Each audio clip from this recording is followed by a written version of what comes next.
Le sujet aujourd'hui, c'est comment retrouver le plaisir simple de cuisiner. Alors, c'est vrai que c'est une question qui vient assez régulièrement parce que souvent, la cuisine est associée aussi à des mots comme corvée, routine, stress, hein, du fait notamment du manque du temps et de la répétition de cette activité qui revient plusieurs fois par jour et 7 jours sur 7. Donc, on a souvent des notions assez lourdes au-delà du plaisir, de la convivialité, on a souvent des notions un petit peu lourdes qui viennent accompagner le terme de cuisiner.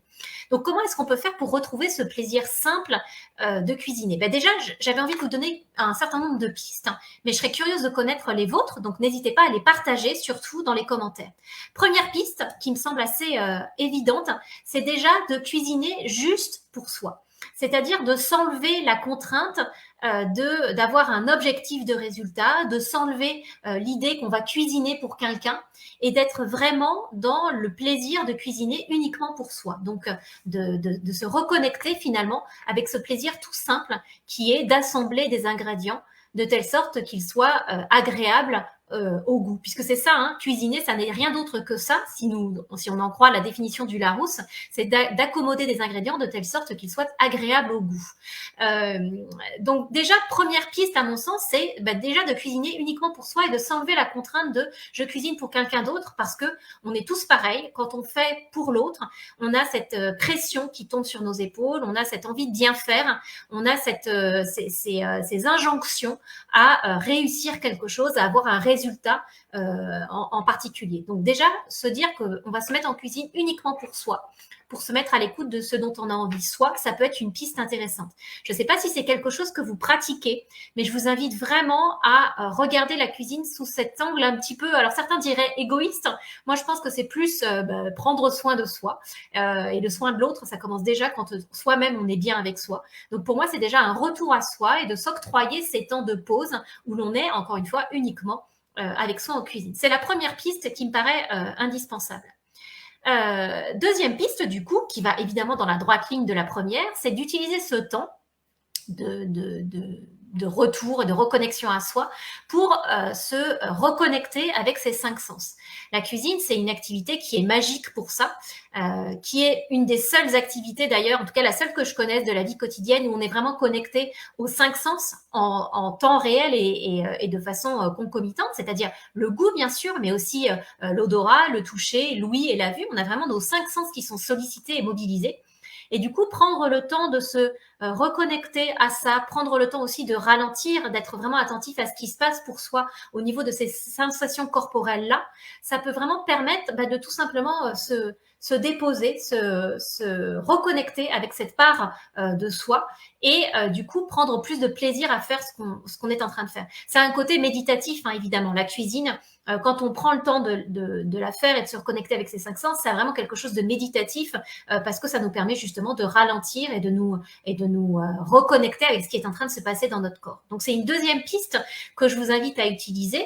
Donc, au-delà de cuisiner uniquement pour soi, c'est vraiment prendre ce temps pour vous reconnecter avec vos sensations corporelles et puis être vraiment dans le plaisir des 5 sens et dans le plaisir de faire et pas dans le plaisir d'atteindre un résultat. Donc, pas dans le culte de la performance, mais vraiment dans le plaisir de faire et d'être dans le côté très sensoriel, un peu les mains dedans au niveau de la cuisine.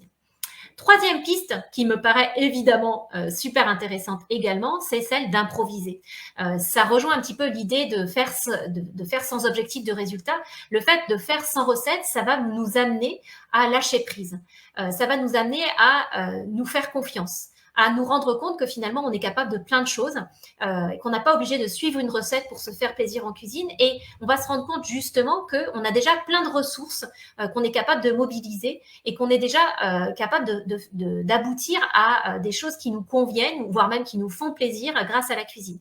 Et puis la cuisine, ça nous met aussi dans ce résultat immédiat, parce qu'à la différence d'autres activités qui prennent du temps, où on commence à construire quelque chose et puis il se passe des jours, des semaines, voire des mois, notamment quand il se passe quelque chose au niveau du travail, le résultat de son travail, de temps en temps, ça met des mois à se matérialiser. Avec la cuisine, vous savez qu'au bout de quelques minutes, quelques dizaines de minutes, éventuellement quelques heures si vous avez vraiment envie et le cœur, l'élan d'y passer du temps. Mais en tout cas, en assez peu de temps, vous allez voir le fruit de votre travail, le résultat de votre travail. Et ça, c'est un côté qui est très bon pour l'estime de soi, pour la confiance en soi, parce que c'est très concret. Ça nous raccroche vraiment à quelque chose qui est dans la matière et qui nous permet vraiment de mesurer de façon très tangible ce qu'on vient de créer.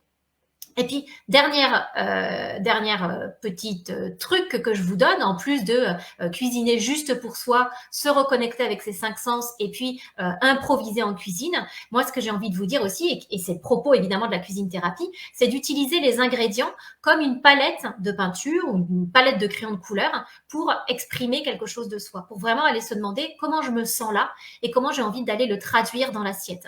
Et ça peut paraître difficile à faire quand on n'est pas accompagné, et c'est bien la raison pour laquelle je forme tous ces praticiens cuisine thérapie, mais vous pouvez déjà vous demander, même tout seul, comment je me sens là et quels seraient les ingrédients, les associations, les mariages qui seraient le plus à même de refléter comment je me sens. Est-ce que je me sens dynamique? Est-ce que je me sens plutôt triste, plutôt renfrognée, plutôt renfermée sur moi-même? Et qu'est-ce que du coup j'ai envie d'utiliser comme ingrédients? Comment j'ai envie de les couper peut-être? Comment j'ai envie de les assaisonner pour leur faire retracer de la façon la plus fidèle possible l'état émotionnel, l'état mental dans lequel je me sens à présent.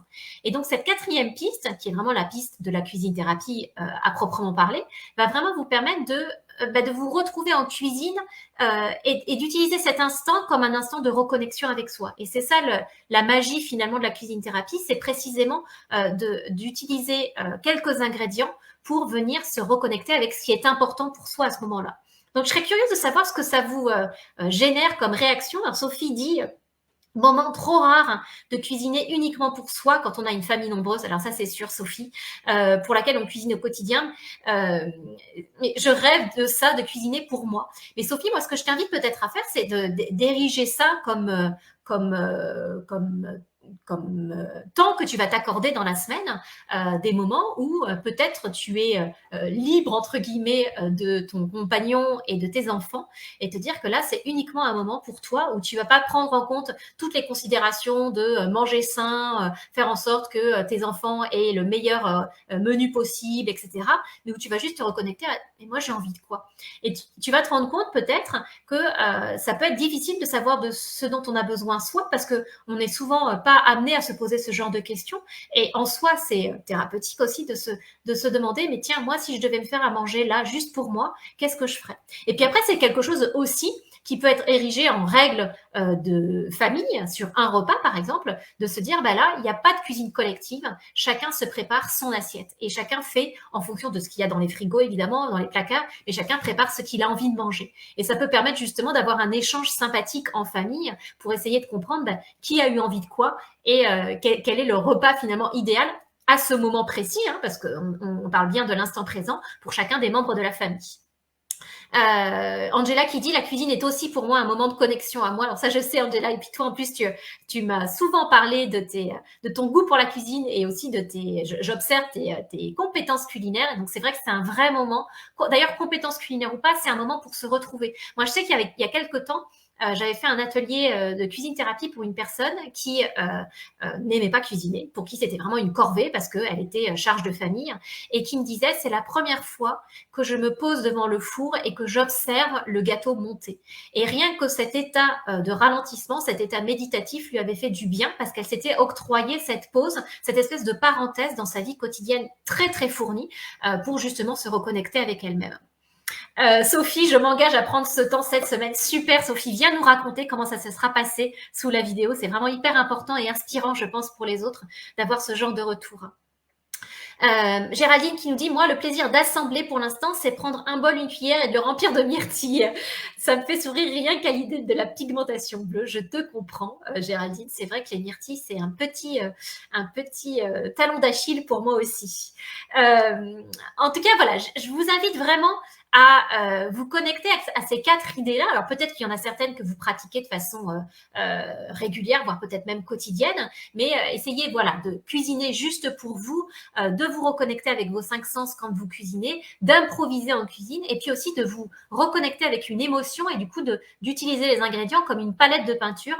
Ça peut être vraiment des moments à vous, des espèces de bulles, de parenthèses dans votre quotidien pour vous permettre justement de retrouver ce plaisir simple et tout naturel de cuisiner. Alors, j'entends bien que quand on a des charges de famille, quand on a des contraintes, quand voilà, le plaisir peut pas être là tout le temps. L'idée et l'enjeu ici, c'est d'arriver à reconnecter avec ce plaisir-là de temps en temps pour vraiment remettre la cuisine à sa juste place d'une activité qui peut être tout à fait plaisante aussi. Marie-Edith qui nous dit, c'est le seul moment créatif que je pratique, je ne sais rien faire d'autre. Tiens, c'est rigolo, Marie-Edith. Je suis sûre que c'est faux. Je suis sûre que tu sais faire autre chose d'autre que en termes de créativité. Sauf que la créativité, on se dit souvent que c'est quelque chose d'artistique. En fait, c'est pas que artistique la créativité. Ça peut être organiser un anniversaire pour son enfant et mettre en place des idées qui vont lui permettre de se sentir vraiment aimé, soutenu, valorisé ce jour-là. Ça peut être réfléchir à un cadeau pour une personne. Qu'est-ce qui va lui faire le plus plaisir? Donc tu vois, la créativité, c'est pas. Moi, j'avais. C'est pour ça que je me permets, Marie-Edith. Moi, j'avais aussi cette croyance. Je sais pas si c'est la tienne, mais en tout cas, j'avais cette croyance-là moi que créativité égale artistique. Alors que non, la créativité, elle est partout dans la vie. La créativité, c'est se demander comment on va rejoindre un point B parce que le train ne fonctionne plus. C'est de se demander où est-ce qu'on a envie de partir en vacances et quelles vacances on aimerait faire pour que ce soit un petit peu différent par rapport à d'habitude. Donc à chaque fois qu'on essaye d'injecter du nouveau, du jamais fait, du jamais vu, on est dans une perspective de créativité. Donc, je t'invite vraiment, peut-être avec cet angle-là, à revisiter les sujets dans ta vie ou les projets sur lesquels tu as vraiment fait preuve de créativité. Et je suis sûre qu'ils sont beaucoup plus nombreux que de simples projets culinaires. Donc, n'hésitez pas à me dire ce que vous en pensez. Comme d'habitude, moi, je prends le temps de réagir dans les commentaires. Donc, n'hésitez surtout pas à me dire. Et je vous invite pour cette semaine sans doute de vacances pour un certain nombre d'entre vous, à faire preuve de créativité pour retrouver le plaisir tout simple de cuisiner avec de cuisiner en invitant le plaisir dans votre cuisine. Donc vraiment mettre le plaisir aux cuisines comme focus pour cette semaine.